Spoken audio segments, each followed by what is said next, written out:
Okay, there seems to be a debate on YouTube about this book and whether time spent at a dock loading and unloading is considered on duty.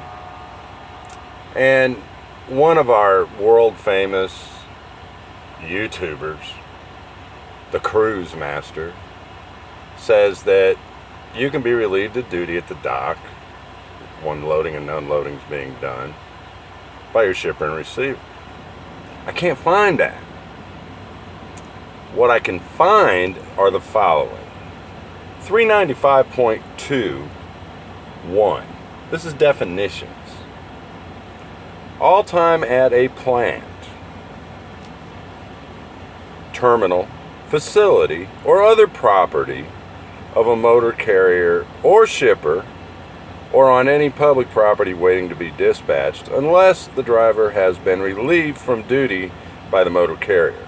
Relieved from duty by the motor carrier. Any facility, any plant. Warehouses are facilities. It doesn't say it has to be owned by the carrier.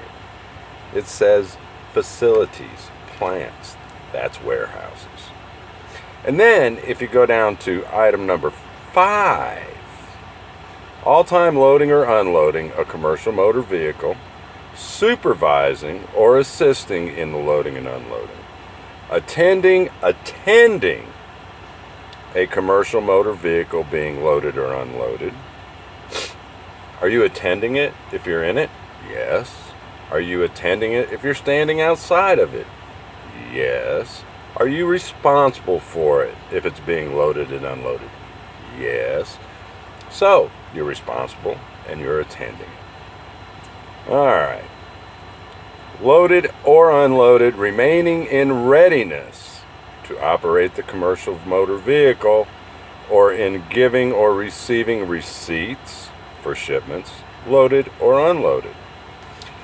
So, when you go get your paperwork you're on duty, if you're waiting to drive the motor vehicle, which is what you're doing when you're getting loaded and unloaded, because you want to leave and go get your next load, or go deliver that load. So, you're attending the vehicle waiting to drive. Yep, according to the big book, you're on duty. Now, we all know that probably very few people actually do that. But that's the rule. Now, what DOT allows you to get away with when it comes to those rules is on DOT. Now, the first company I ever drove for said you had to show a minimum of 15 minutes loading or unloading. Okay. I saw a video that, I don't even know how old it is, but it was by a trucking company not too long ago, where they said that their drivers had to, they were talking about the new ELDs and how to utilize them, blah, blah, blah. And they were telling them to remember that once they got back into the dock, to go off duty, so they aren't wasting their clock on duty during loading and unloading time. Now, that's a company policy. Okay. The first company that I drove for had their 15-minute rule. Some other company may have something else.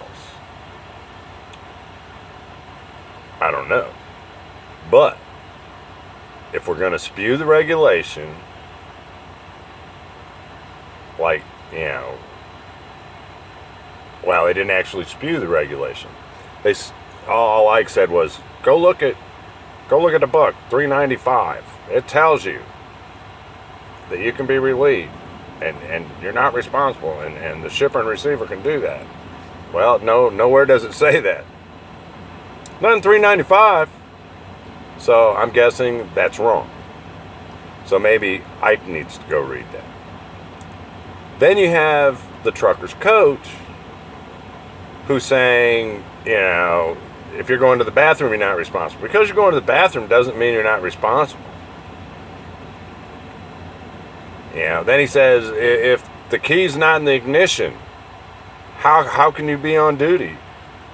What's the key got to do in the ignition got to do with being on duty? I mean, we're not talking a friggin' drunk driving charge where you're sitting in the car and you don't have the keys, therefore you can't be driving. I mean, come on. You are in control of the vehicle if you have the keys, period. You are responsible for the vehicle, period. I mean, it doesn't matter whether you're in the vehicle, in the break room, out playing, wackadoo with, the other drivers. According to the book, from what I read, and please feel free to look it up and read me something different. When you're loading and unloading, you are on duty. Matter of fact, at one spot it says any time spent at a shipper or receiver is considered on duty. So, I mean, we all know how it works. But let's not confuse how it really works with what the rule is. See? I mean, it's kind of like speeding. Big sign up there says 60 miles an hour. Can you drive 63 and not get a ticket? Sure you can. Does that not getting a ticket mean that driving 63 is legal? No. It just means the cops don't feel like jacking with you for 3 miles over the posted limit. That's all. That's all it means. If you cross the street in the middle of the block where there's no crosswalk, is that illegal? It's called jaywalking. Yeah. It's illegal. The rule exists that you have to cross at crosswalks, like downtown, and you can't cross in the middle of the block like that. How many people get tickets for it? Not many, but it because they don't get a ticket, don't make it legal. Okay? And before, this is my problem with YouTube truckers. And not every topic they talk on does this happen. But they talk on these topics like they are the authority. Okay? And apparently they haven't even read the rule. Because it says any time spent. I mean, what else do you want? It doesn't get clearer than that. And once again, I know how it's done. And I know different people do it differently. And I know that everybody cheats at doing it. Now, personally, I don't know how I do it. I'm not going to tell you how I do it. But I can tell you this. I don't let a shipper or receiver relieve me of my responsibility for the vehicle. Because they can't.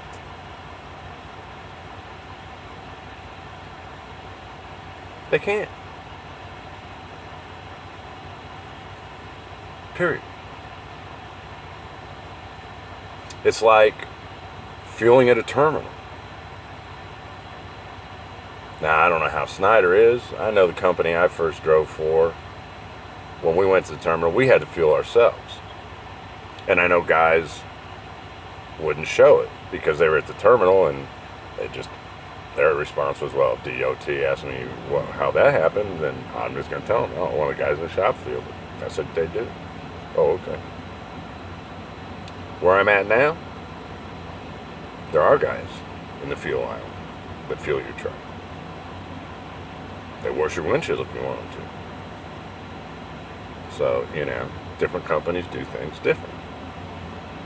But do not confuse how you do things day to day with what the regulation says you're supposed to do.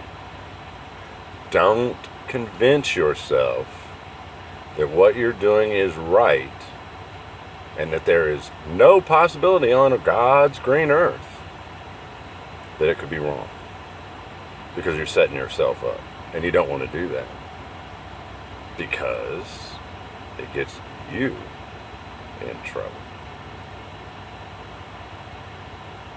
That's the way it is. Oh. Please be careful what you listen to on YouTube, for advice on anything really, but in the trucking realm. And I mean, there's guys out there that have great information, and 99.99% of it is as accurate as it can be. And there's no doubt in my mind. I know of a couple that I pay attention to. But I know that specifically in this instance, both these guys are wrong. Why? They're wrong because they've been doing it a certain way all these years, therefore they think that's right. They've convinced themselves, with not literally convinced themselves, but because they've been doing it for so long, how could it be wrong? How could it be wrong? This is the way I do it every day for 20 years. Just because you've done it that way for 20 years don't make it right. Please. Any of you drivers out there that are listening to this shit, go look. 395.2, it's definitions. It's like towards the back of the book. I don't remember the page number, I'd tell you that. But I mean, you go to a definition start about a half inch down the page, and, you know, 1 is on duty. Pretty easy. And 5 talks about loading and unloading. Supervising loading and unloading. Being in attendance of your vehicle waiting to drive. And if you're sitting at a dock and you're not sitting there in attendance of your vehicle waiting to drive, if that's not your goal to get out of the dock, then y'all need to quit complaining about how long it takes shippers and receivers to load and unload your vehicles, because you're not planning on driving anyway. Think about that. And then think about how foolish this is. But hey, I love the way you guys bicker back and forth. It's the funniest damn thing in the world.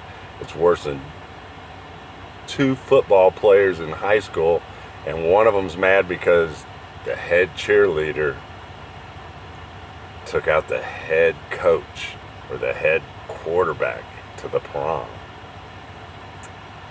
and you didn't get it. It's crazy. It's hilarious. It's funnier than hell. Funnier than shit. It's better than listening to Jimmy Kimmel meltdown over gun ownership and Obamacare. It really is. Now that's funny. Keep it up. I love it. Bye-bye now.